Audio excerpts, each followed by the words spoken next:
for you, Sir Ronald, so far, just based on what we've seen already, what we've seen from the prosecution, sa tingin niyo po ba na-establish na nila kung bakit impeachable offense yung grave threats na ginawa ng Vice President? Because even before this trial, di ba sinabi po ng mga prosecutors, ng mga congressmen, na ito yung pinakamalakas na article daw nila because it's the least contentious one in terms of facts.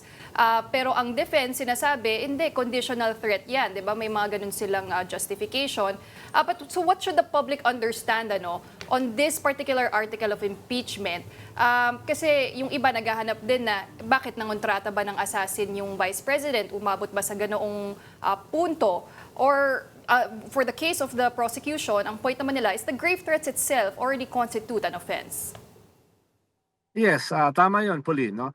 Bago kasi nitong trial, ang sagot dyan ni Vice President Sara, una, hindi niya sinabi. Ikalawa, out of context, yung kanyang sinabi. Ikatlo, hyperbole lang yon. No? Ikaapat ay na-splice. Yun yung pinakahuling sagot ni Vice President Sara tungkol dyan sa video na yan. Na-splice daw. Yung mga arguments na yan before, hindi na nila ginagamit ngayon. Dalawa yung kanilang ginagamit ngayon. Una, yung context. Yung context, kaya gusto nilang ipalabas yung 2 hours na video. No? Na yan ay sinabi ng Vice President dahil siya ay na-trigger. Kaya ipapatawag bukas si Zulaika. Papatawag yung trigger. Pero ang argumenta nila ay context. Ikalawa ay ito ba ay impeachable offense? Ibig sabihin, nagko-contradict yung dalawa dahil yung ikalawa, ang sinasabi, assuming na nangyari ito, na alam naman natin lahat nangyari, ito ba ay high crime?